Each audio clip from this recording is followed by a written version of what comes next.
Welcome to the second part of our presentation about writing legal resumes and how to approach the legal position job search. When we were last together, we talked about three topics, or at least we're introduced to three topics. We talked about the big picture, how to think about your resume and your overall job search efforts. Then we talked about mechanics, and we got to the first two parts of the mechanics. One is what to put on top of your resume, the contact and objective information. And then we talked about the educational information that you want to include. Today we'll finish up the topic of mechanics. We'll talk about your work experience and your skill set. And then we'll go through some scenarios, things that you might be concerned about relating to your personal circumstances and how you can address those in your job resume. In addition, we'll be talking about some strategies that you'll want to use as you go into job interviews, the way that you want to approach certain questions. So let's get started. I'm going to go down to slide 22, which is the last slide we did, and now I'm going to go to 23, which is new material. As we discussed last time we were together, we talked about the fact that if you have not had a legal position recently, then you will want to put your paralegal education experience immediately below that objective. That is the most important real estate on your resume. That's the part of the resume that is most likely to catch the eye of that employer. And so you want to put the stuff that gives the employer the most useful information, the most interesting information from the employer's perspective. If you don't have any legal experience, it's going to be your paralegal educational experience. But if you do have recent legal experience, you are going to put that directly under your objective. That's the most important part, the most interesting, the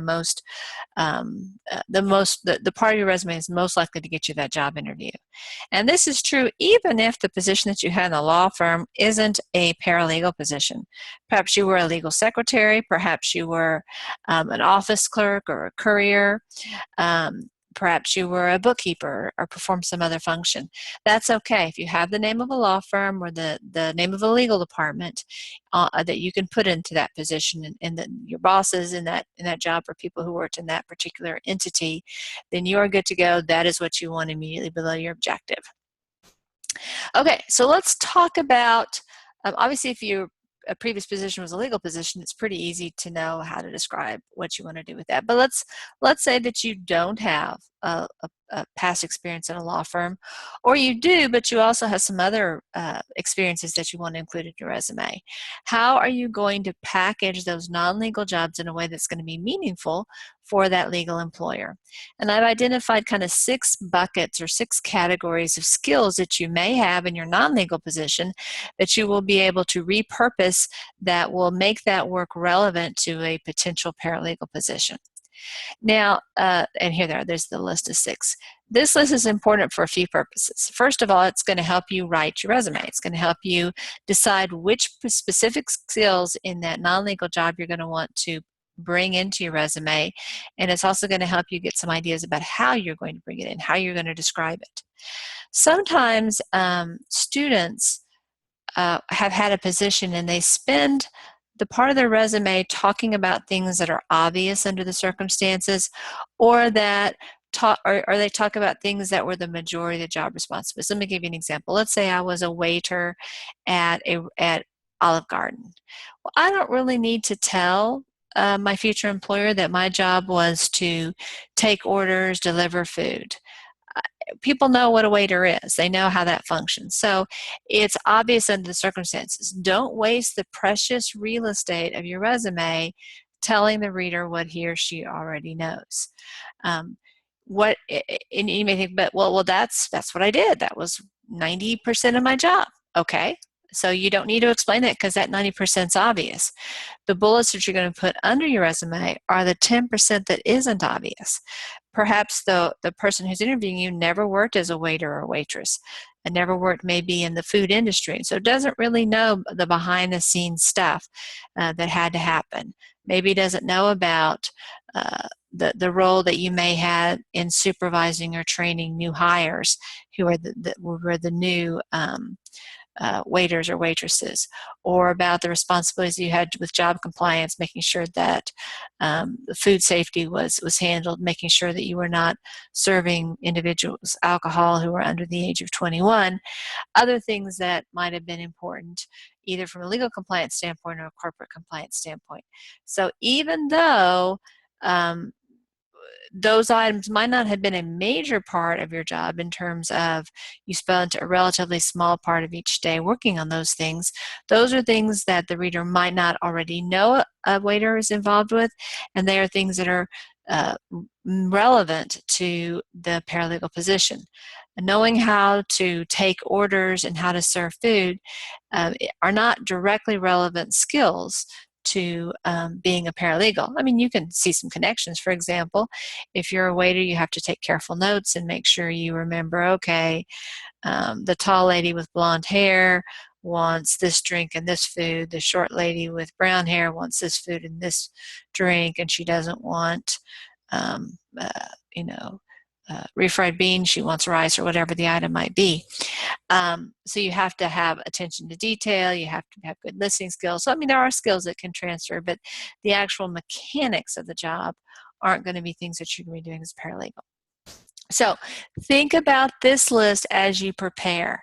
And as you're doing the list, if you start listing something on your resume that doesn't fall into one of these 6 buckets, stop and think, what am I trying to accomplish? What about what I'm about to put down is going to help me get that interview or get that job? If it's not going to help you with one of those goals, then it doesn't belong in your resume. So be sure to challenge yourself. And then also to think out of the box, what about my job potentially could fit into one of these buckets? But this list isn't just about making your resume. It's also about your cover letter, and it's also about preparing for your interview. I like to, when I go into a job interview, have anywhere from 5 to 10 stories in my back pocket. And I will have tried to have thought of a story for most, perhaps all of these 6 categories, and I might even have a couple of stories in some of these categories. What I'm looking for in the stories are times where I've done one of these tasks and I've been successful and been objectively rewarded in some way, that someone did something that communicated objectively that I did a good job. Maybe I got a promotion, maybe I got a raise, maybe I got a thank you letter from a customer. You know, whatever the thing is, something concrete that I can talk about that shows, yeah, it's not just my opinion, somebody else thought it was awesome what I did. It's best if the story has some kind of human interest or some kind of emotional tug or some little twist. Obviously, life doesn't always give us those twists, but if you can think of some aspect of the story that is going to create that certain interest level, all the better. So you'll have 5 to 10 of these stories. And so when you get a question, you pause for a second and think, which one of my stories fits here? And that way you don't have to sit back and kind of go through your 10 or 15 years of work experience coming up with a story that fits that. You have something in your back pocket you pull out and you're able to share the story. Hopefully it's a pretty good fit. And if it's not, you might even want to say, well, I'm not sure if this is what you're getting at, but let me share this information with you. And go from that perspective. It's always good to have those in your back pocket to come to the interview prepared for those. Okay, so let's go through these specifics. So let's just kind of go through some examples. Supervising others. Again, if you've been in a place for very long at all, you almost certainly have been there when a new person has been hired. And that new person needs information, needs some training, needs to know where the bathroom is, needs to know how to clock in and out, needs to know what the rules are about coming in late to work or whatever. So very likely there will be some mentoring or some training that you did. You may have been involved in hiring at some point in time. If you were a supervisor, you might have been involved in firing or disciplining or something along those lines. You want to document this. This is really, really important stuff because, again, it goes to trust, which we'll talk about later, but it also is something that's fairly common for paralegals to do. Sometimes they do it directly, meaning that there's people in the office who directly report to the paralegal, but oftentimes it's not so much supervising others, but supervising work tasks. You are responsible for getting this job done. Maybe you've even identified it needs to be done, and you carry it through to the end. You're more of a project manager in some cases than a supervisor of others, but still, by showing that you can supervise others, you are showing you can supervise projects in some sense. You also want to look for aspects of your job that involve legal compliance. Almost every job involves some level of compliance. If you were a waiter at Olive Garden, you had to know something about food safety, the temperatures of food, things along those lines. You had to know about the rules of serving individuals alcohol. You had to know about the corporate policies about handling cash and credit card information. Ideally, you want it to be legal compliance, but if you don't have that, just the corporate compliance rules of your particular organization. You also want to talk about situations where you were trusted and where you received and handled appropriately confidential information. Maybe you were a file clerk at a doctor's office or a dental office. That meant, number one, you probably handled some HIPAA matters, so you were involved in legal compliance, but you were also handling other confidential information, and your employer trusted you with it. And if you were there for very long at all, the fact that you continued in that role speaks to the fact that your employer had confidence in you and that you merited having that level of confidence.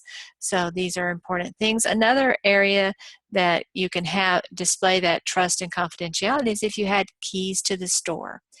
If you opened and closed the store, that's a position of trust.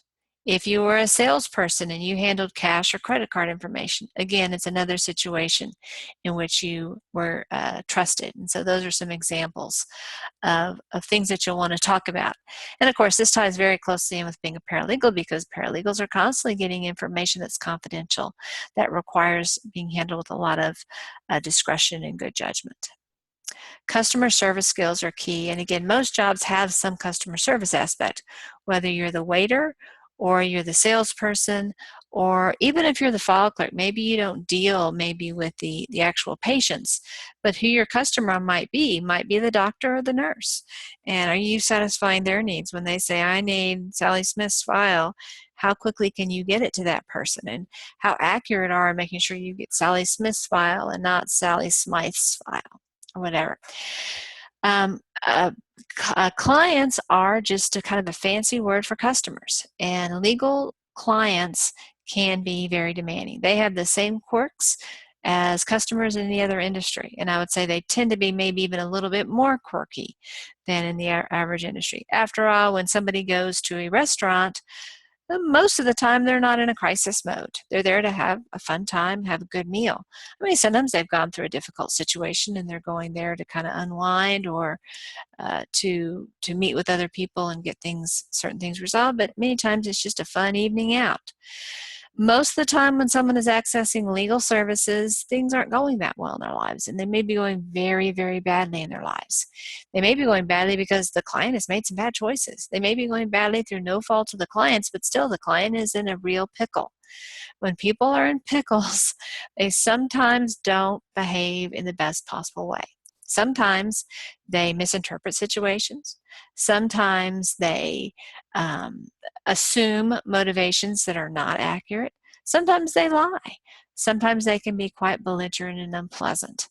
And so your employer will like to see that you have good customer skills, that you have good listening skills, that you have the ability to show empathy for the plight of somebody else, that you are able to problem solve and get resolution to customers. All of those things are really useful things and are very transferable into a paralegal position.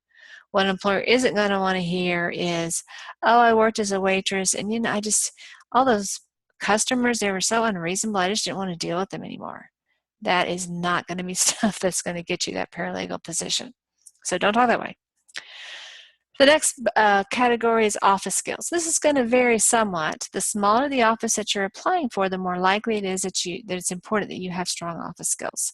The larger the firm, the more likely there will be people who are word processors who will be there sometimes 24/7 to type up things as things are necessary.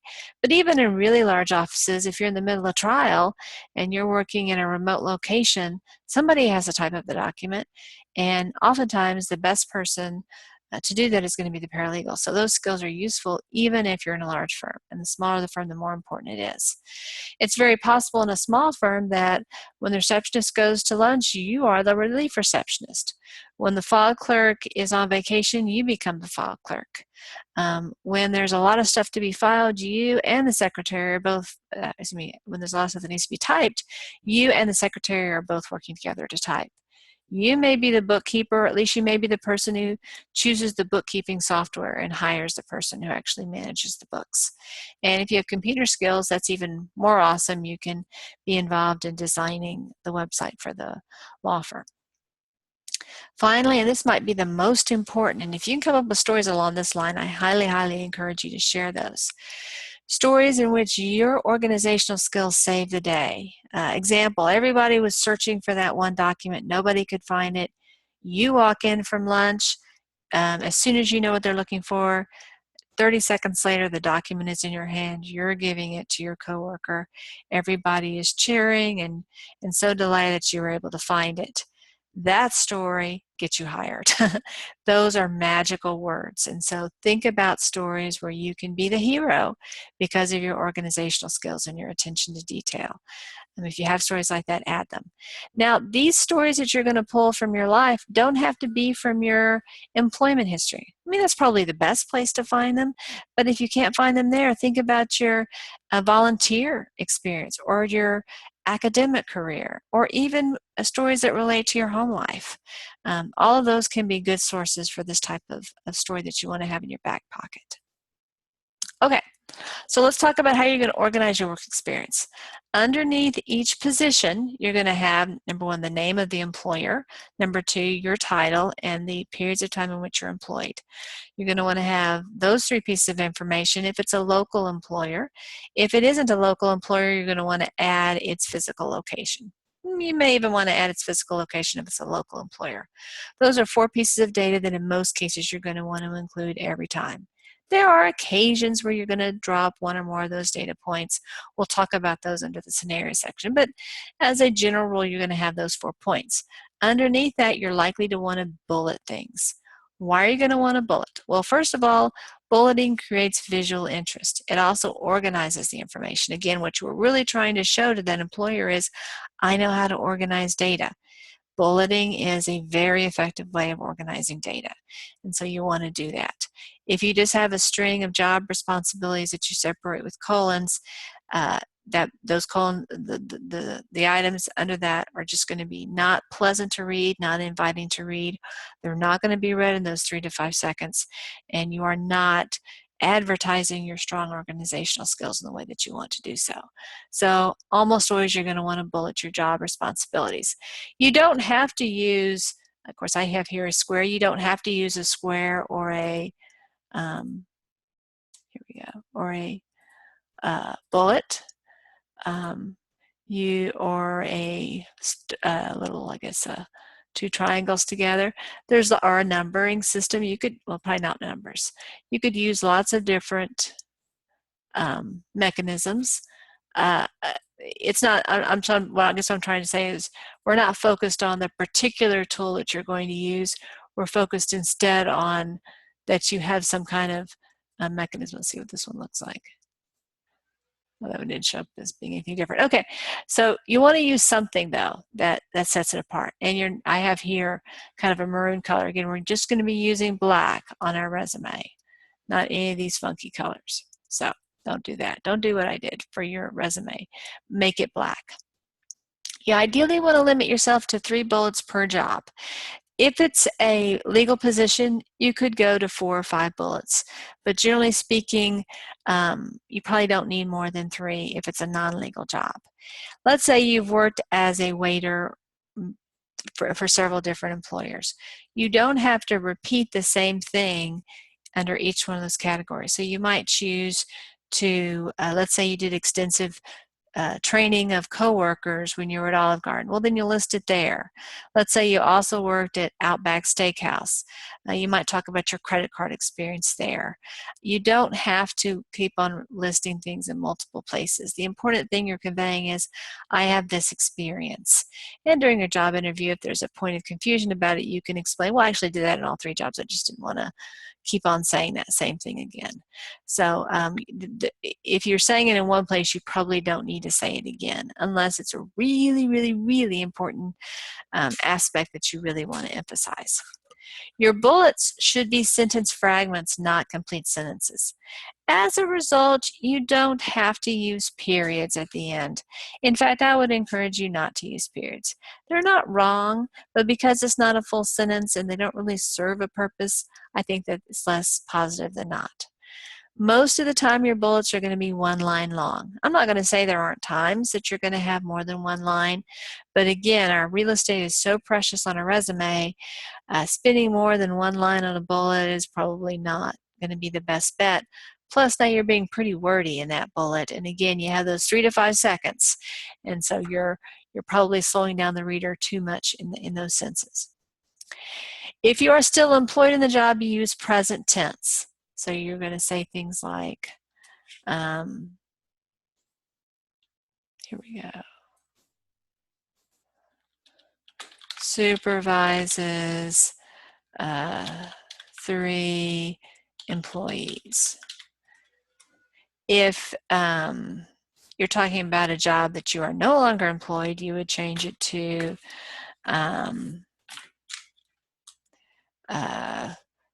let's see, you organized over 500 files, something along those lines.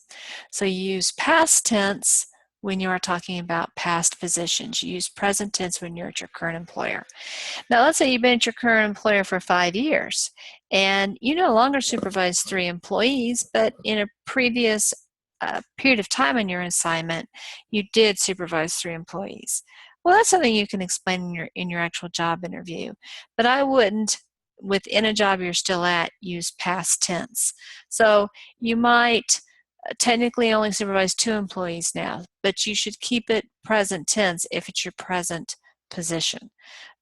That just throws too much confusion up. The reader will assume that you have a typo there, that you really meant to make it present tense and you accidentally made it past tense, and so you'll get dinged for having a typo when really it may not be a typo, but again, the person reading it doesn't know your job experience. So if it's your present job, even if you don't do it anymore, keep it present tense, whatever that position responsibilities are. This is really hard, the next one, keeping parallel structure. This is the hardest part other than the creative aspects of writing a resume. But once you have all of your ideas on your paper, this is the one that sinks people. This is hard. I'm going to be honest with you. You're going to have to work significantly to do this. For this particular presentation, what I want you to work on is identifying what parallel structure is and whether you have it or not. And then you're going to be in a position to start working on getting to parallel structure. It's not something that is going to, getting to past tense or present tense, that's not too hard for most of us. Beginning the parallel structure is hard. Let me actually go back to past tense and present tense. Sometimes people will use, instead of past tense or present tense, they will use a nominalized nouns, or they will use a gerunds. So they will say, keeping track of expenses. Well, this a gerund is a word that ends ing. It's also a present participle. You can use either term. We don't want to use those. We want to say keeps track of present expenses or kept track of expenses. So don't use gerunds. Also don't use a noun. Responsible, this is actually an adjective, responsible for expense tracking. Or receptionist duties. Don't start it with this noun or this adjective. Your first word in your bullet should be a present tense verb or a past tense verb. You can get away with using an adverb, but those are where you want to be with your formatting. If you do that, you're going to be okay with your parallel structure.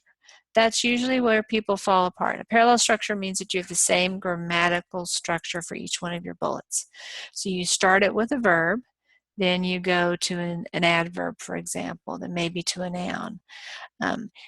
In terms of parallel structure, you need to have at least the first word in each one of your bullets be parallel. So in every case, you're going to have a verb, if it's current employment, present tense, if it's past employment, past tense, for every single one of those. If you do that and you don't do anything else with parallel structure, you're okay.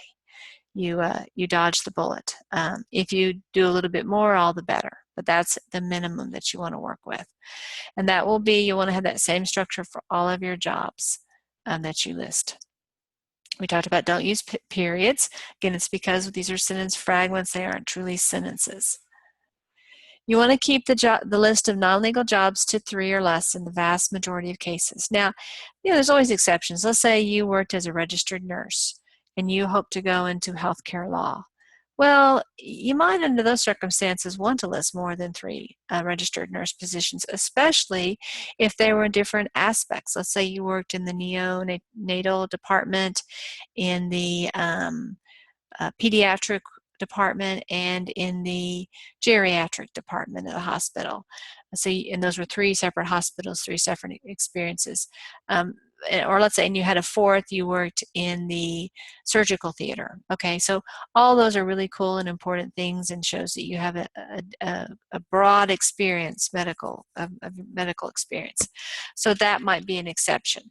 But if they aren't jobs that are really, really seamlessly tied to the position that you're applying to, the legal position, probably 3 or less is what you're going to want to go with.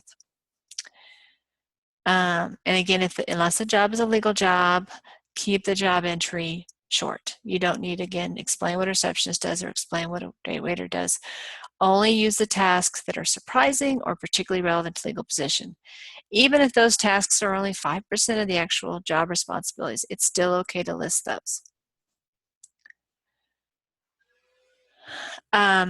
We talked before, when I was writing that haiku in the first presentation, about how you ought to see yourself as a solution to the employer's problem. I mean, you're there because you think this job will be the solution to your problem. The fact you need a paycheck, the fact that you want to eat and have a roof over your head. But honestly, that potential employer doesn't really care about your problem yet. I mean, when they get to know you, they will, but right now they don't really care. And you don't really care about their problems, but you care about their problems to the extent that when you solve their problem, they start solving your problem. And so when you fashion things as solutions, when you talk about your experience at your other places of employment, and you tell stories in which you're constantly the solution, you're not just there, you're not just taking up space, you're not just doing the tasks that you're supposed to do, you are solving problems. That is what you need to, that's the paradigm you ought to use to look through your work experience. So here are some examples of how you might calendar, or you might write things up. And you can see each one of these cases, we start with a verb. We have a verb, they're all past tense, they all end ed until we get to wrote, which obviously is a past tense of write. And you can see we even go a step farther. We have now a noun, a noun, a noun. Actually, I had 2 verbs here, hired and trained. We have nouns, we have nouns. We have a noun here.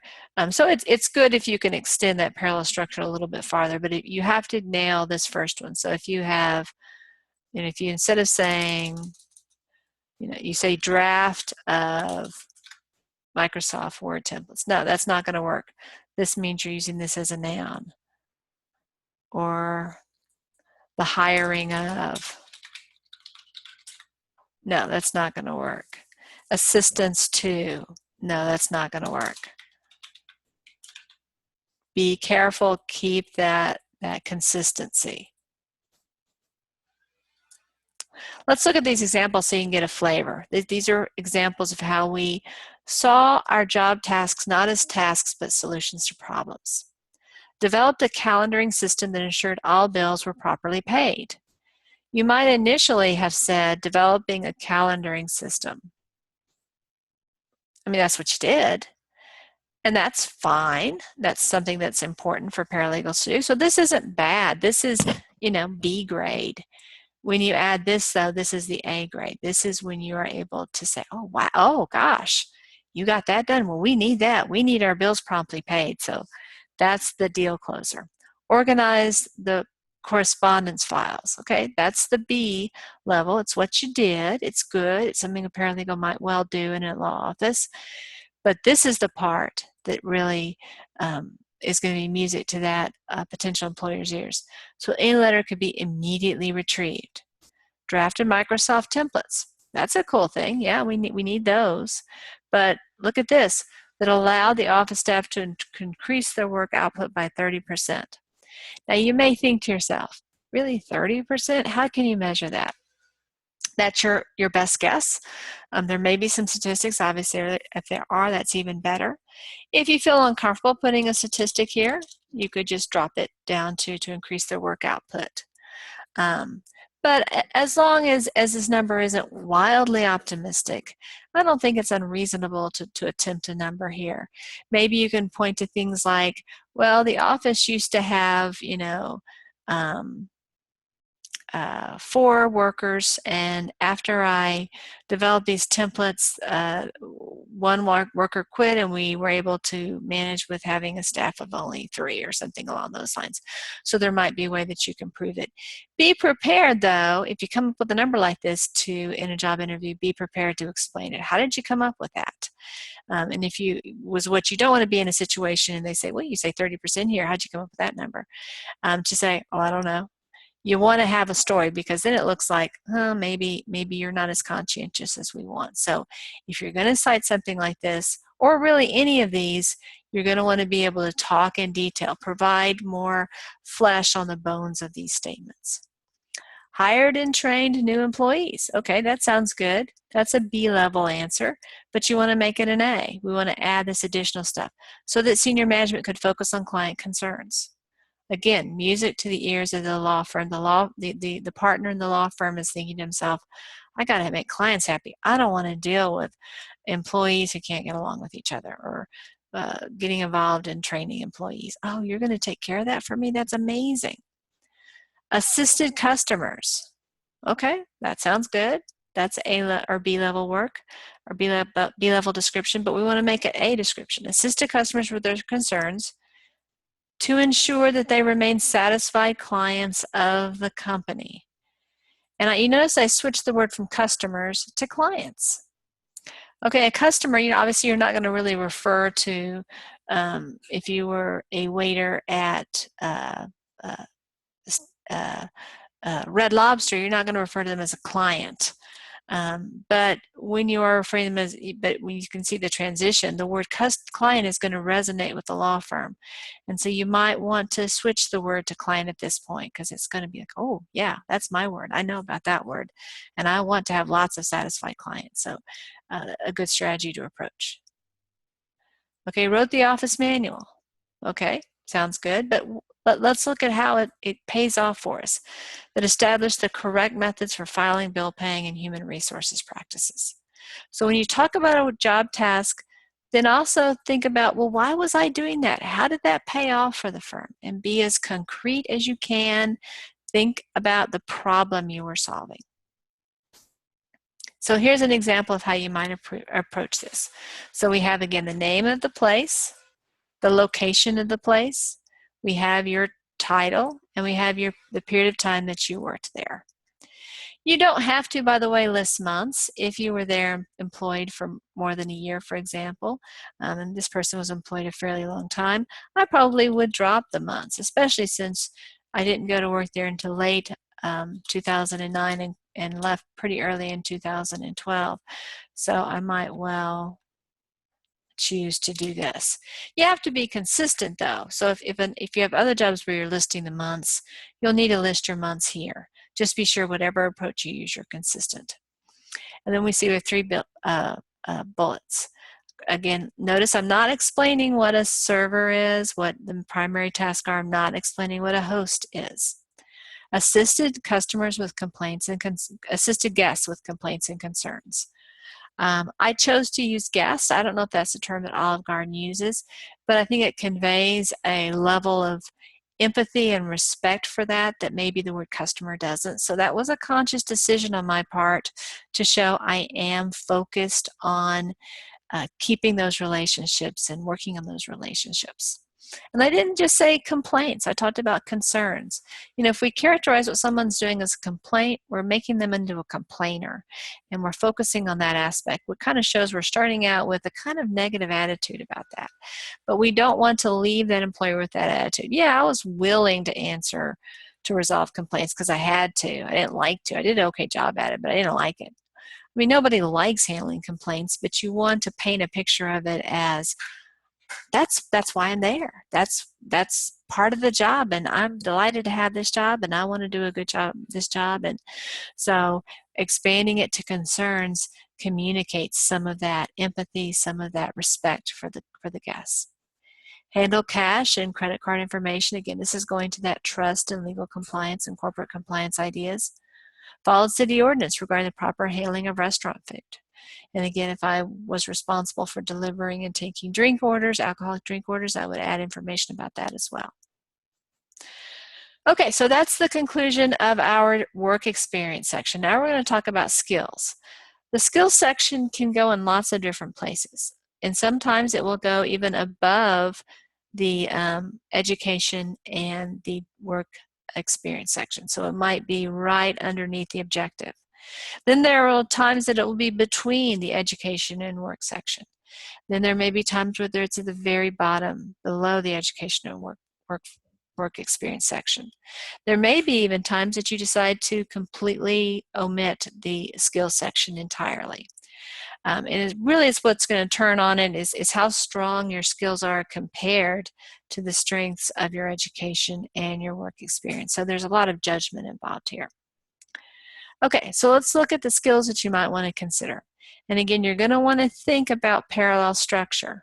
It's probably more difficult to get your skills in parallel structure than it is to get your work experience bullets in parallel structure. You still need to do it though. Okay, if you have foreign language skills, obviously the most valuable foreign language skills in this market are Spanish skills, but those aren't the only ones that are valuable. There are places and parts of the community where various Asian languages, Portuguese, Arabic, and other languages can be very, very useful as well. So don't leave off those skills if you have them. If you have foreign language skills, it's a good idea to be more specific than just to say fluent in Spanish or something like that. You'll want to list or to expand upon it, and here I'm listing, can you translate? Can you read? Can you write? And can you do it both ways? Can you translate from Spanish to English and from English to Spanish? Can you read Spanish? I guess that would just be one thing. All right, can you write in Spanish? So you want to kind of talk, and if you can translate, can you translate written documents, or can you translate in real time the spoken language? And if you have some experience doing that in a professional way, or perhaps you've done it for family members or friends, those are awesome things. By breaking down the skills in that way, you're doing a few things. Number one, you're showing, hey, I thought about this. You know, I really have this skill. It adds a greater level of credibility to those foreign language skills. Second of all, it makes that section where you're talking about your foreign language skills longer and therefore more likely to catch the eye of the person reading the resume. It's especially important you do something to catch the eye of that person if your name does not suggest that you might have foreign language skills. So if your name is Maria Gomez, it's not maybe as surprising that you would have Spanish language skills. If your name is Harry Smith, it's more surprising. And so you probably are going to need to bring more attention to that because the reader isn't going to be expecting it as much. And you might well want to put that the word Spanish in bold so that it catches the eye. And you'll definitely want to look for a place that's going to make that easy to see. Now, if you have foreign language skills, there's always a judgment call about how strongly you want to describe them. You don't want to oversell them. For example, let's say you've taken a couple years of high school Spanish, and you can order at the local Mexican restaurant and you can find the bathroom and ask someone where it is. But honestly, you're not going to be able to talk about the law, and it's going to take you, a minute or two to come up with any response to any question. You walk into the interview, you say you're fluent in Spanish, and the person who's interviewing you really is fluent in Spanish and starts speaking to you in Spanish. Well, guess what? You feel like an idiot and you're not getting the job because you exaggerated. So you have to be careful about this. Don't want to overstate those skills, and think about that as you write your resume. Typing skills. It's good to list typing speed if your speed is over 40 words per minute or higher. Again, you can list typing skills.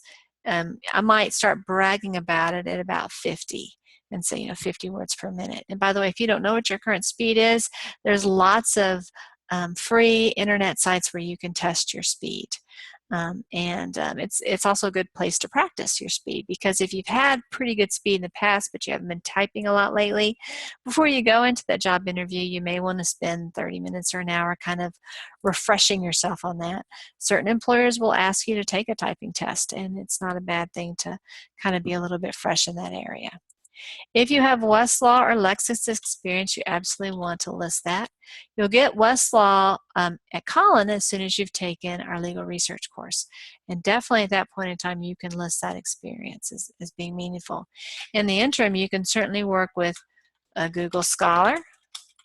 And we also have academic Lexis, which you have access to as a student.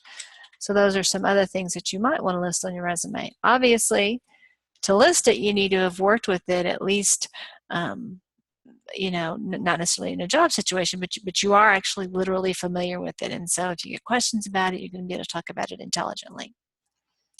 You may want to list experience you have with a Microsoft Office suite. Obviously, those are Word, Excel, PowerPoint, Outlook, Access. All those are Microsoft tools.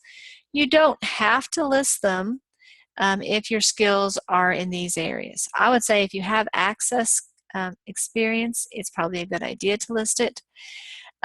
If you have just kind of moderate, typical skills in these areas and you're limited on space, then you don't have to list these because it's assumed. And by the way, if you don't have these skills yet, you need to get them.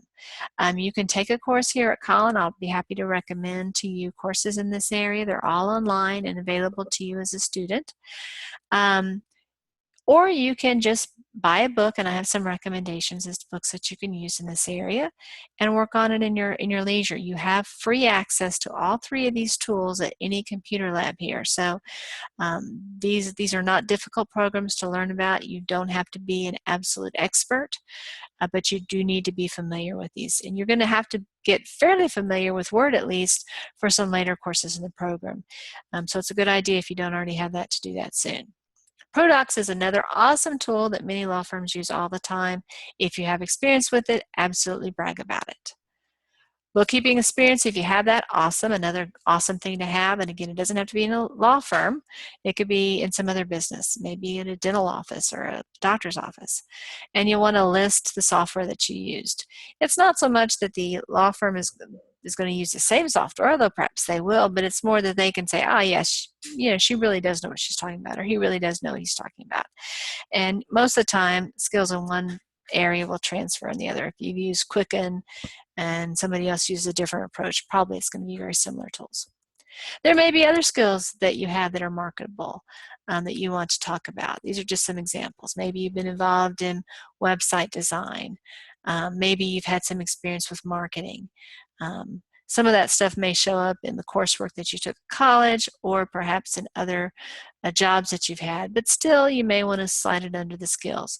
Just remember, again, you're going to want to have these as a parallel structure situation.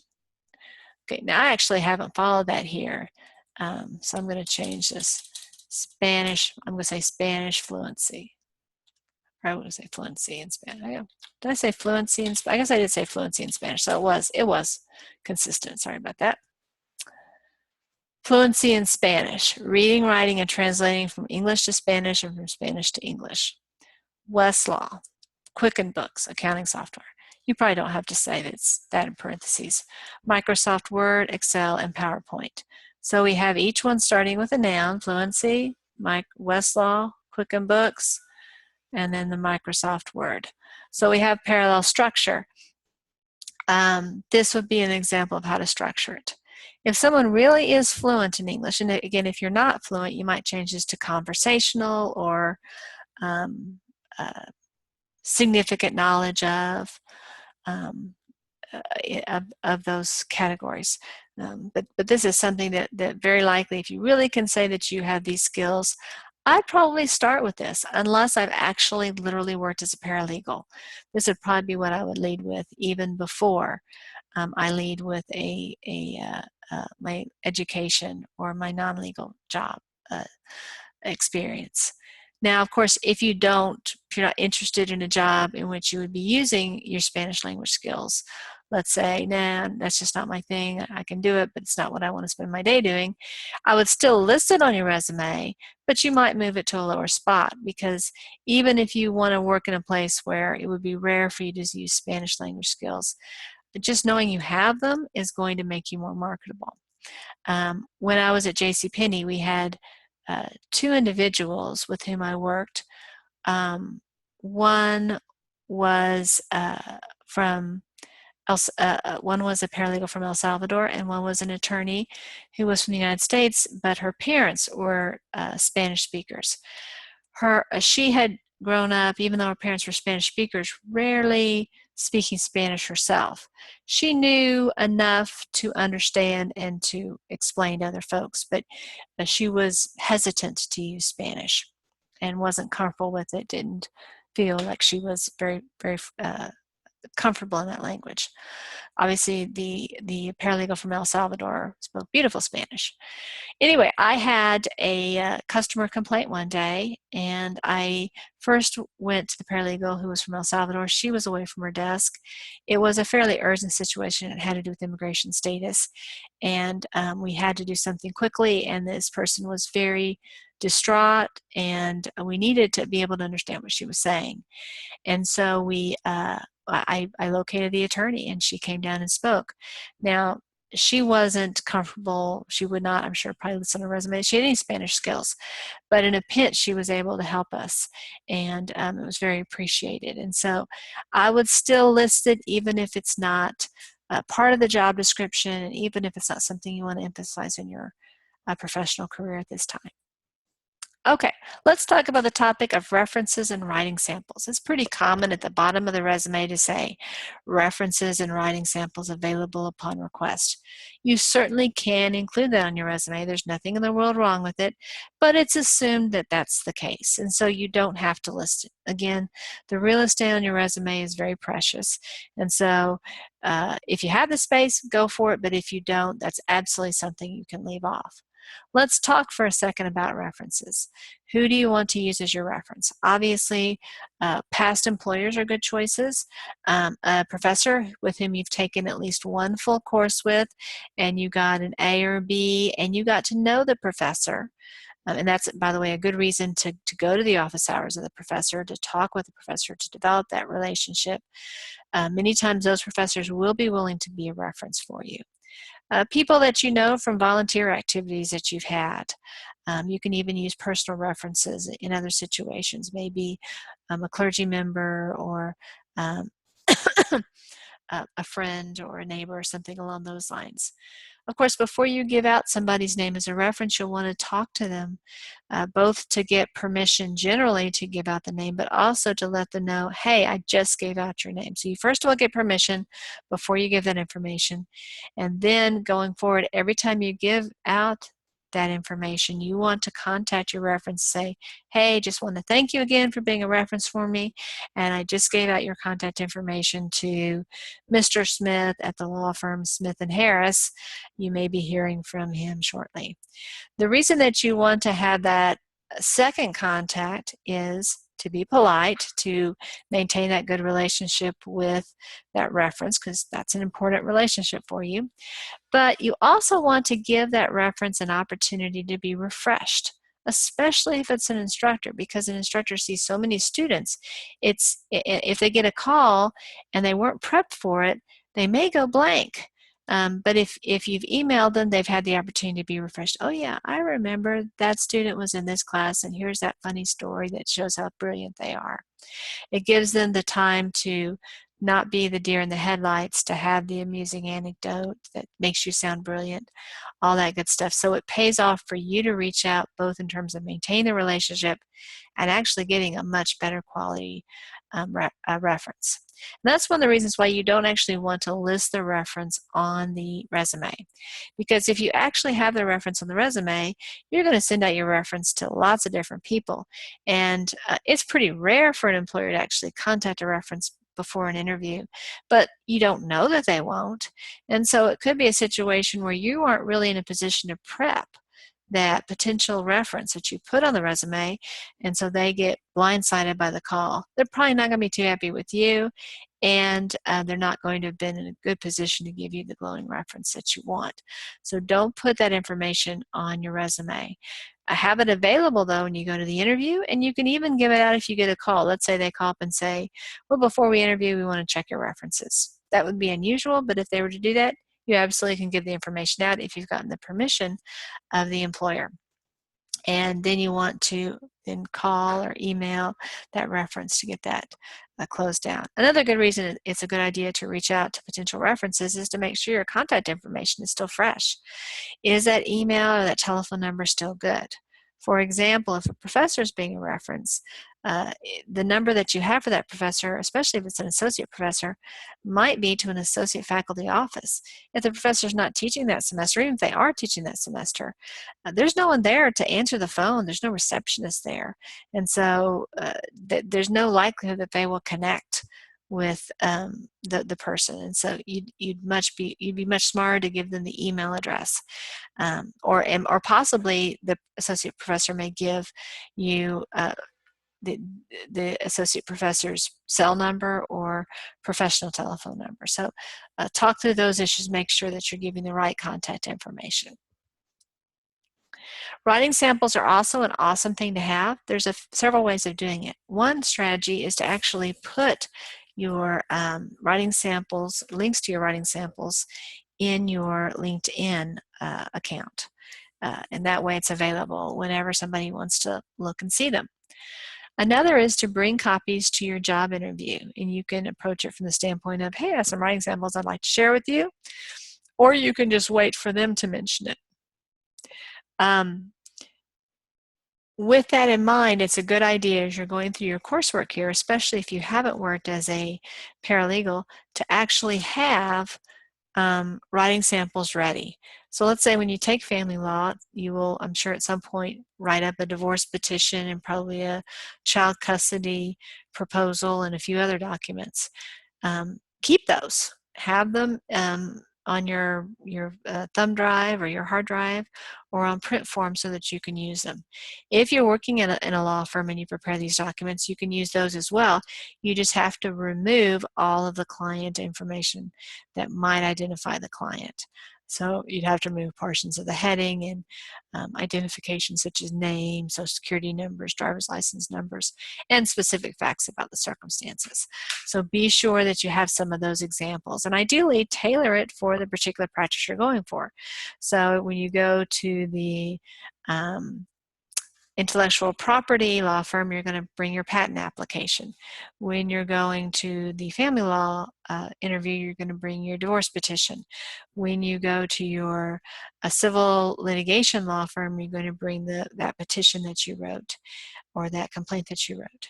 So think through those things and probably bring more than one example of your writing. so that you will have that. A good course to consider taking to really get your documents looking gorgeous is Advanced Legal Documents Preparation. This is an online course, typically taught online. I teach it, and it is required for the certificate, and it's very likely that in the near future it will be required for the associate's degree. So definitely consider taking it. We work on getting you beautiful documents. You know, the content of documents is really important. Obviously, it's the most important part. This course is not as much about the content, it's more about getting the formatting right. Formatting, though, is surprisingly important for legal professionals. It communicates to the client and to the court a level of professionalism and a level of sophistication that is really, really important. And so when you can show to your potential employer, I know what this divorce petition is supposed to look like, here it is. That's really powerful. And so be aware that having these courses from your Advanced Legal Document Preparation course can be a powerful way of communicating your knowledge level. Okay, so we've talked about the big picture, we've talked about mechanics, and now we're going to talk about the third topic, which is scenarios, because no one has a perfect resume, and how we're going to address some common resume concerns. The first one is I have a name problem, and of course I put this in quotes because it's really not a problem, except it can be a challenge to gain the job. But obviously a name is a name. It's something that your mom and dad loved very much, so that you ought to be proud of it and go about your life being satisfied with that. Let's say though you have an atypical name. Maybe it's a name that suggests maybe some family ties to other parts of the world. Maybe it is a name that is associated with a particular socioeconomic class. Maybe it is a name that sounds too informal or something along those lines. Maybe it's a name that's difficult to pronounce. People aren't quite sure how to pronounce that name. Your first thought might be, well, it's who I am, and if they don't like me, well, then that's their bad luck. And you're absolutely right. A law firm should never make a decision based upon a person's name. It can be unlawful to do that. But the reality is that the people who are employed by a law firm are human beings, and they come to work every day with preconceived notions about situations, different levels of comfort. And while in a perfect world they wouldn't have any of that baggage, we don't live in a perfect world. And in a perfect world, you'd have an infinite number of job possibilities, and you wouldn't have to ever take a job that was less than perfect. But life isn't that way. And sometimes you might want to consider a job that maybe the people who work there aren't quite as sophisticated, as cosmopolitan as would be ideal. Maybe you're going to be the person who helps that place of business become more sophisticated and more cosmopolitan. So you can do a good deed in the world. So imagine that my name is, I'm just going to randomly hit some typing letters here. That, when somebody sees that, somebody who is uncomfortable with some of those meeting different cultures, what they may respond to is they may say, I don't know how to pronounce that. And I don't think even when I hear it pronounced, I'm going to be able to do it right. And that's going to embarrass me and make me feel uncomfortable. And I don't like to feel uncomfortable. And so I'm just going to avoid that and not call that person for a job interview.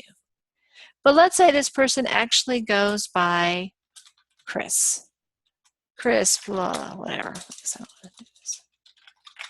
well, you can see everybody can look at this and say, I know how to pronounce Chris. I can do that. Maybe I can't get the last name done, but you can see how by just describing myself as Chris instead of this, I have made this much more okay for that potential person that might be uncomfortable. So think about that as you're looking for opportunities. You could also do this. Let's say this person went by KD. Again, that you can do it with initials too. So that's one fix for this. Use an initial instead of a complete name. Now, I will tell you, there's a little bit of a problem with initial because that can cause a little bit of anxiety for the interviewer too. Is it going to be a man or a woman? They may not care which one it is. They're just not sure how to address the email. And so it can be a good idea to say, you know, Mr. KD or Ms. KD, so that we communicate that information. If your name is something like this, you might want to, even if you don't go by Chris, you might decide, well, Chris is pretty close to how I pronounce it in my culture. And again, once you are employed there, you can level with them and say, you know what, I really don't go by Chris that often. I actually go by something more complicated. And now that you've developed a relationship and you can work with them and kind of break down the sounds. I wouldn't do that during the job interview, but you know, once you've been hired and once you've been there a day or two or maybe a week or maybe right away, you can raise the issue.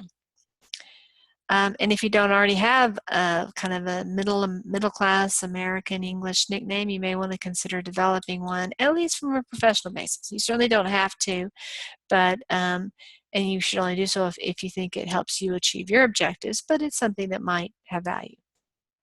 So that's one problem. You have a difficult name. Another problem can be that you don't have experience. Well, that's a red herring. We all have experience. If nothing else, you have your educational experience. Since you're in this class, we know you have some paralegal education experience, so you do have experience. Most of us have significant work experience. Granted, it may be in a different industry, it may be dated, but you still have it. You may have volunteer experience.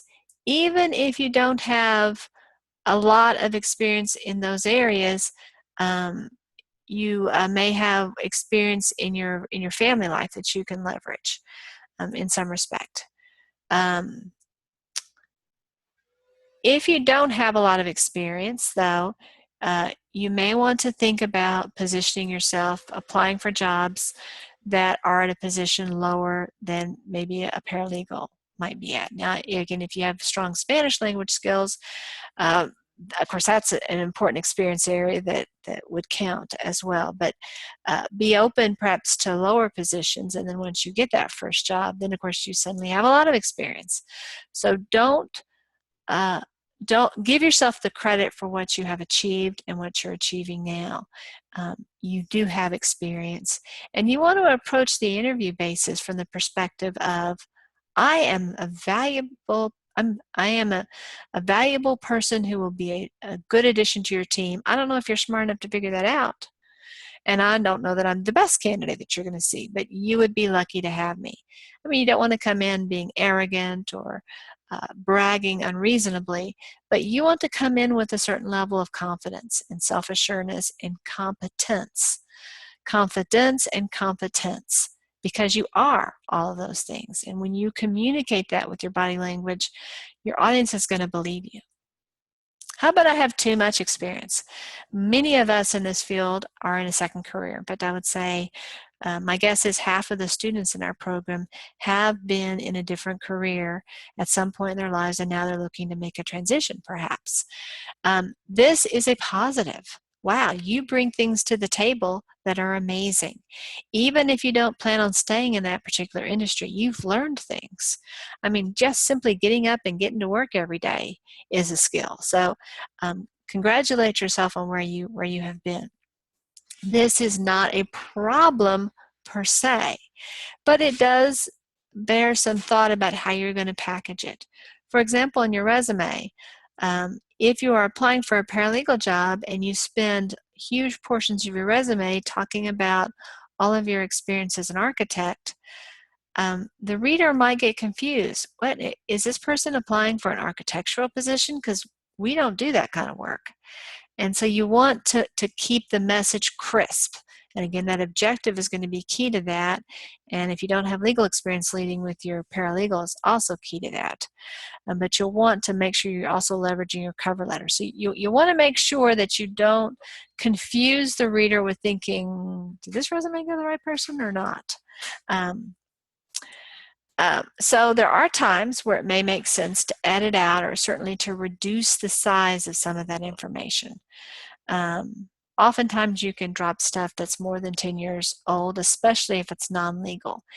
Now, of course, if you are an architect and you hope to go into construction law, which would be pretty logical, that architectural experience may be highly, highly relevant, may be more valuable than paralegal experience. Many times, though, when people say I have too much experience, that's not really what they're talking about. They're talking about another problem. And it's not really a problem, but it can present itself as a problem. And that is I'm too mature, meaning I am older than perhaps what the law firm is hoping to hire. Age discrimination is a real thing, absolutely, and I don't want to imply in any way, shape, or form that it's not. It's an unlawful thing, but it happens every single day, and it is a very difficult thing, especially in the failure to hire context. It's almost impossible to prove. That's the reality. But I will tell you that age discrimination isn't as serious a problem, in my opinion, for paralegals as it would be perhaps in other industries or as it would be for attorneys. The reason for that is that the skills that most attorneys want their paralegals to have are skills that we associate with people who have a certain level of maturity. Our idea about people in their 40s and 50s and 60s are that they're pretty responsible, that they're going to show up for work, that they're going to be organized, that they're going to be able to calendar things and find things. And honestly, people in their 20s or 30s are the people that there might be a stereotype, oftentimes untrue, but a stereotype that those people aren't as likely to accomplish those things. So can there be age discrimination? Absolutely. But I would not worry excessively about it, especially when you're applying for a paralegal position. But let's assume that you decide that this is an issue that is interfering with your ability to get jobs. Here are some strategies that you might want to think about.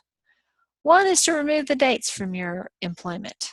Now, this is a common thing that people do, and as I said during my first presentation, you ought to talk to lots of different people to get lots of different perspectives, and then you decide what makes most sense.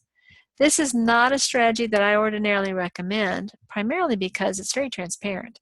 If your dates are missing, the employer will immediately know this is an older person, because that's the reason that people drop the information. And let's say you're only 45, well, the employer might assume you're 65 if you went to that strategy. And you might say, well, I don't want to hire a 65-year-old. But that employer might have been delighted to hire a 45-year-old. So you might actually make it worse by removing the dates. I'm not going to say there's never a time to do that. Again, this is a matter of judgment and your personal views. But be aware this is one strategy. Another strategy is to remove professional experiences more than 10 or 15 years old. That way, the fact that you were, say, a architect back in 1975, if you're not listing those years, you're not saying you weren't working then. There's no lie there. You're just not going back that long in time. And this can be a way you can list for your professional experience the years in which you worked, and then maybe leave off the year that you graduated from college or you got your associate's degree or whatever. Again, you're removing some dates, but you're not kind of removing as many dates. Many times what employers are concerned about is this person up to speed on technology? And so even if it's obvious that you are a mature person, if you can highlight computer skills that you have on your resume or even develop some skills to kind of balance that, you may be able to reassure the employer, yes, this is a mature person who has the skills we need. And so, yay, we love the fact that they're mature because they are mature. You may also want to talk about how your greater life experience can be an asset in work. This is probably going to be more useful in the job interview. And honestly, by the time you get to the job interview, you've probably done a pretty good job selling yourself, so it becomes almost less of a problem then. But if you are concerned about that, you may want to have a story where you talk about that. And this might be especially true if you are, say, in your late 50s or older, where it may be something more on the mind of the interviewer to talk about how your greater experience has paid off in some meaningful ways. And then, of course, finally, and this is so true for so many jobs, is that, honestly, do you want to work for a place that doesn't respect the unique contribution you can make? There will be lots of employers who will value your maturity and your work experience and your life experience. And that employer that doesn't, they're the losers, you aren't the loser. So even if you have a bad experience or an employer who doesn't seem as receptive, that's just one of many employers. You only need one job. You only have to climb Mount Everest once. I am a man. Again, this isn't a problem. It's a good thing to be a man. Similarly to the age discrimination idea, many times legal professionals have an idea that the attorney is going to be male and the paralegal is going to be female. When I went to law school, about 40% of the people in law school were women. Nowadays, it's over 50% are women. Women have somewhat higher rates of leaving the law profession. And of course, many of the people who are practicing law now have been practicing for many years. So there are still more men than women who are practicing law, but still it's much more even.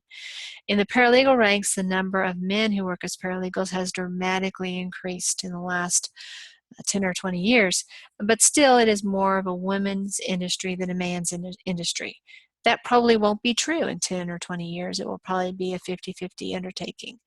Right now, if you're a man you're honestly a trailblazer in this industry, and you're to be congratulated, because there is nothing inherently masculine or feminine about being an attorney or about being a paralegal or about being a nurse or a school teacher or any of those types of tasks.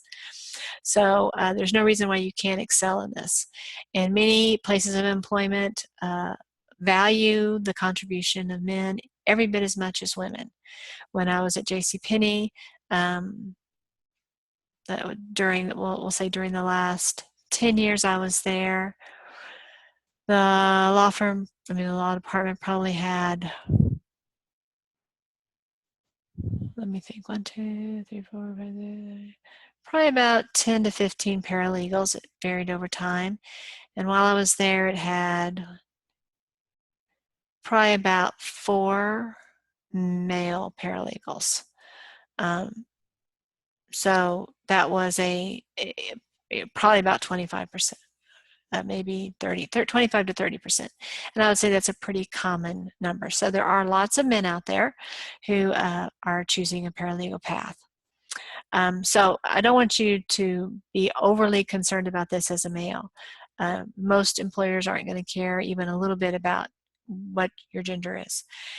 But there are some employers who, they're a relatively small number, but you may encounter that. I have heard of male students who have felt that they didn't get jobs or weren't considered because of the fact that they were male.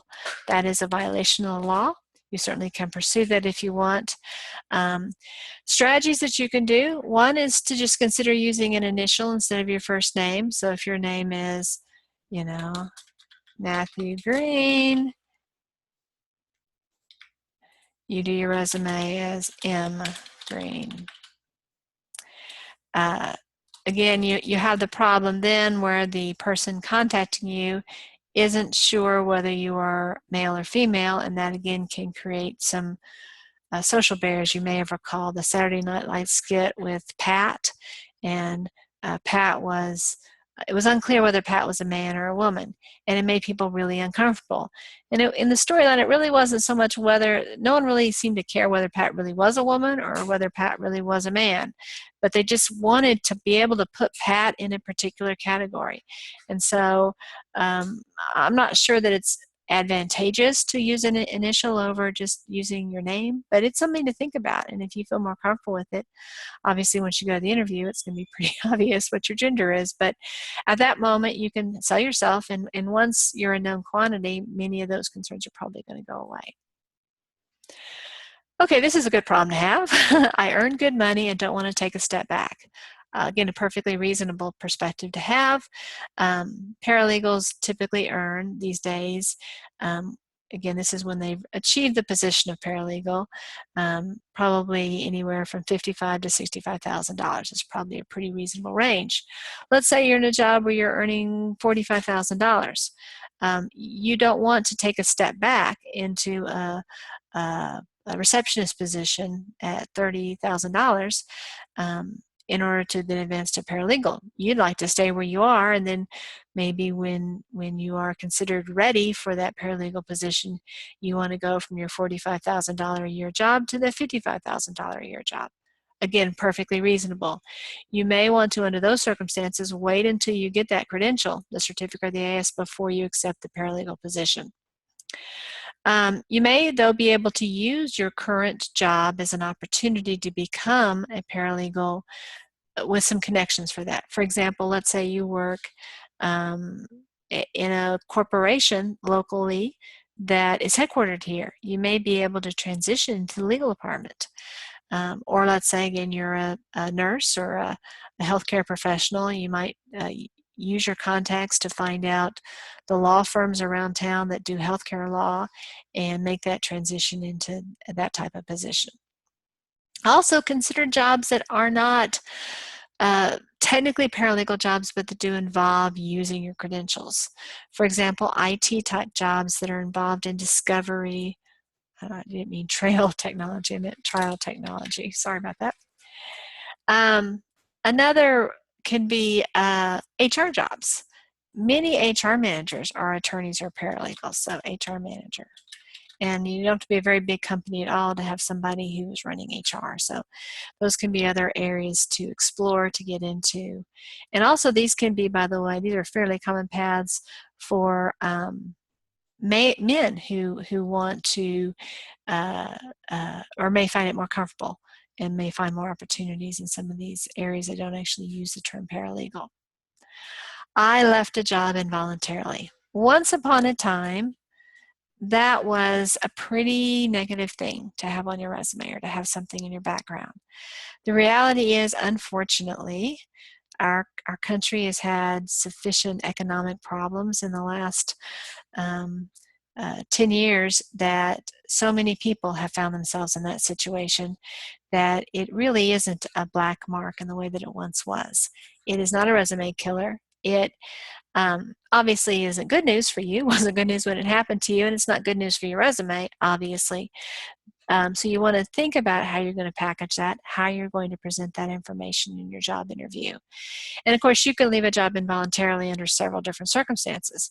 It may have been a layoff. If it's a layoff, it really is no big deal. I mean, it's obviously a big deal in your life, but it's no big deal in terms of the damage it's going to do to your credentials. Everybody gets the fact that corporations fold or they need to downsize and they have to cut people, and many times they cut really, really good people. You might have left that position because of some perceived performance issue. Or you may have left the position because of some perceived dishonesty issue. You'll have to think through how you're going to describe those issues if they come up in the interview. One thing that I am surprised by is how often questions aren't asked about why did you leave that place of employment. I'll give you an example. I know somebody, a legal professional, who went to interview at a place and he had filled out an online application and he had accidentally hit the wrong button and it indicated he had been involuntarily separated. Well, that wasn't true. The form was confusing and he had checked that box. He went through his whole interview and was actually about to be given the job when someone saw this box. No one had even asked him about it. And they were ready to hire him. And then, of course, they realized, oh my gosh, we're about to hire somebody and we don't even know why he was fired from this position. So they reached out to him and asked, hey, what happened there? And he goes, oh, well, no, I left on my own. I'm sorry, I chose the wrong box. And it was a non-issue. But if they had been more careful, they would have seen that. And so the takeaway is, even if you were subject to a reduction in force or some other reason that you were terminated, it may not even be raised in your interview. I would not, therefore, in the vast majority of cases, actually address it on the resume or in the cover letter. Instead, I would be prepared for those questions if they arise in the interview. And of course, don't volunteer the issue. Okay, and the takeaway is you need to be truthful in your job interview, of course, but you don't have to volunteer information. You are not required to answer questions that you have not been asked. So here are some important things you want to talk about. First of all, you do not want to criticize your former employer. They may be evil incarnate. I mean, your former employer may have been Darth Vader, Adolf Hitler, Joseph Stalin, Attila the Hun, all rolled up into one. It doesn't matter. Because guess what? You know how evil your former employer is, but there's no way you can communicate his evilness to that potential employer. When the potential employer hears you make criticism of your former employer, that potential employer is thinking, yeah, and he'll be saying the same things about me in 6 months when I fire him. So you do not want to criticize. Uh, you want to say something like this: it was not a good fit. Now, when you say this, you aren't saying that you quit or that you were fired. And again, we're assuming the story that you were fired. So you are saying it wasn't a good fit. Obviously, it wasn't a good fit. You're not there anymore.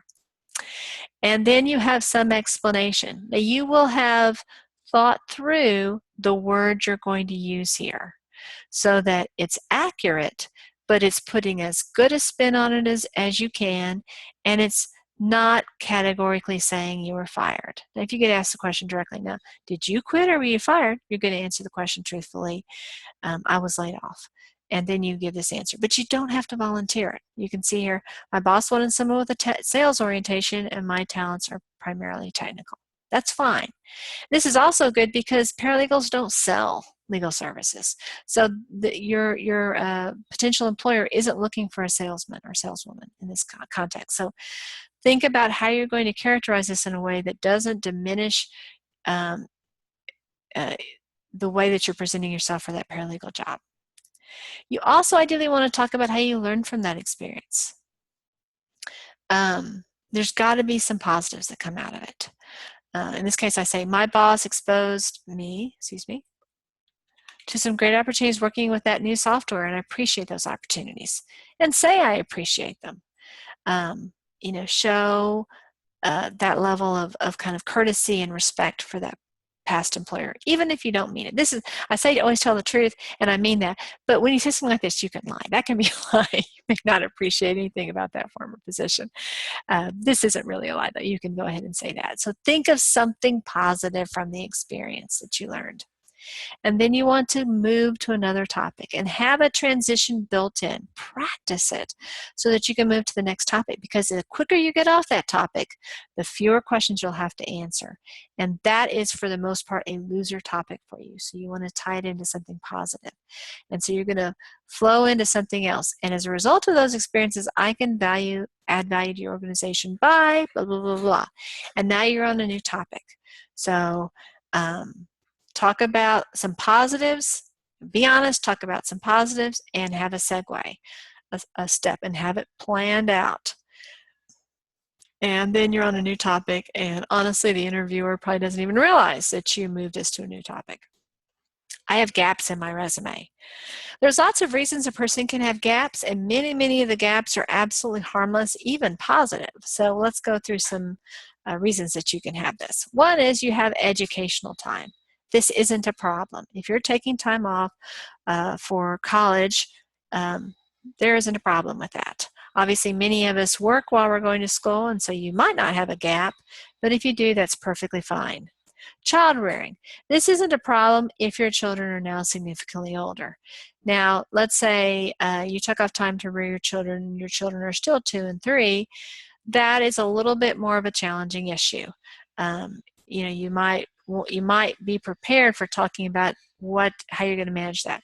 Now, technically, there's no reason why you need to answer those questions, obviously, but again, you want to get the job. And so if you can reassure that employer that it's not going to be a problem, you are putting yourself in a good position. And so you might say something like, I wanted to stay at home when my children were infants.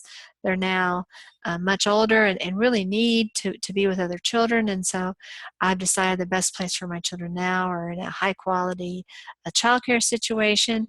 I have plans in place, by the way, when they're sick. So I won't be having to miss work when they, have the tummy aches and things like that. So I'm excited to come back to work. I've missed the dealing with grown-ups and having the challenges of a career, and I'm looking forward to re-entering the workplace. So you can do it. If your children really are school-aged or older, boy, you want to explain that if you've had the child time off for child rearing. If you have a gap because of a downturn in economy, that's usually not going to be a problem for paralegals. That may be the reason why you've decided to become a paralegal. Maybe you were working in X industry, there was a layoff, and you decided, this industry isn't going to rebound. I need to enter a new industry. And so that can be part of the story of explaining why you're a paralegal. So in a weird way, the downturn can help you tell that story. And again, the downturn has probably caused you to spend educational time. Another issue that might come up is relocating to be near your spouse's new job. This is a common problem, obviously. It isn't a problem as long as you can persuasively communicate that this isn't going to continue to be an issue. Obviously, if your spouse relocates every year and that's going to continue, then no, you're not going to be a very desirable employee for your for that law firm. So that's going to be a challenge for you. But let's say you can say, my spouse is now retired, or my spouse has changed professions, and we are not planning on making any additional moves, and settle that issue. Another issue that can be are multiple layoffs or discharges. This can be a problem, honestly, and of course, if that's the case, then you'll want to think through the interview strategies to handle those issues. It can also help you explain why you've made this career change. You know, I worked in this industry, which is very cyclical. When the economy is bad, the jobs dry out. The real estate agent jobs dry out. And I just decided that I've had enough of that. I loved that particular industry, but I needed to make my mortgage, and this wasn't the way to do it. So I decided to go back to school and to become a paralegal. And that can be a really effective explanation. And it will help make the argument that you are really committed to this new career. In your job interview, you need to be prepared to explain why it happened in the past and why it won't happen again. And again, be prepared to move to the next topic. You want to be able to explain it, but you don't want the interview to become about that. You have positive things to say, and so you want to have a segue that you move to those positive things. Most of the time, you're not going to want to address this in your resume or cover letter, but there are times where it's such a jump situation that you almost have to address it, because you're never going to get to that interview. And so there are some strategies to do. One is to omit dates, as we talked before. Again, this oftentimes signals that you're a more mature person. It can also, though, indicate that you've been a job hopper. You can also group job duties together and list the titles in one place and then your job duties together. Can be a couple of reasons why people do this. One can be the job hopping situation. Another can be, though, that you've had very similar jobs again and again. Let's say you were a waitress at Olive Garden and Outback Steakhouse and Macaroni Grill, and you pretty much did the same thing in all of those places. Well, you might want to list Olive Garden, Macaroni Grill, and Outback Steakhouse, and then in the group below list all the job responsibilities as opposed to listing under each one individually. So there can be multiple reasons why you might want to do that. That generally is not a preferred organization, so it's a little bit confusing. Again, those 3 to 5 seconds that you want the reader to be focusing on seeing that awesome paralegal stuff, they're now spending trying to make sense of your resume. So it's not the best idea, but it can be one approach under certain circumstances that can overall be a better solution than others. You can use a parenthetical to explain why you left, and this can be especially effective if you're saying something like business or company went out of business, or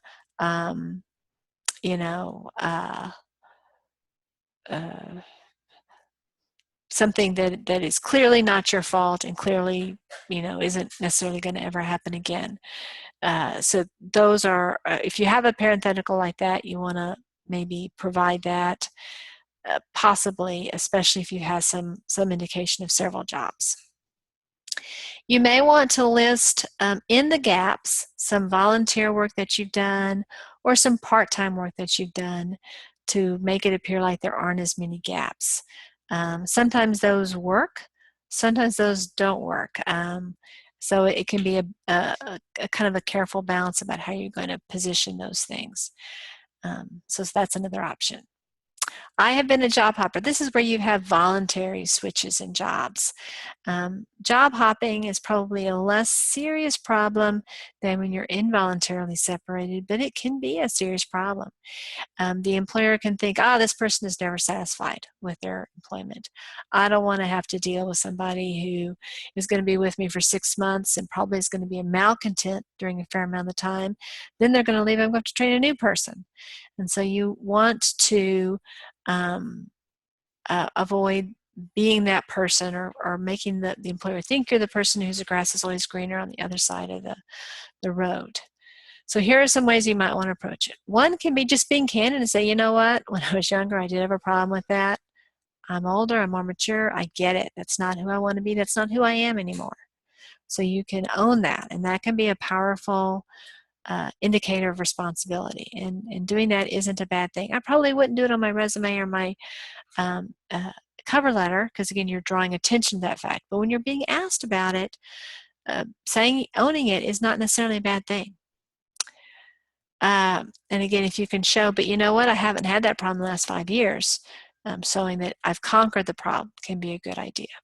Another way is to say, you know what, the problem wasn't that I am a grass is always greener kind of person, but the problem was I was in the wrong career. And now that I'm in the paralegal industry, I'm not going to have that problem. So you can identify the career change as the solution to the problem. So now we've covered the big picture ideas, the mechanics of how to organize your resume, and some scenarios, ways to address issues that you may have with your resume. If you have any questions, please bring them to class so we can talk about them in more detail.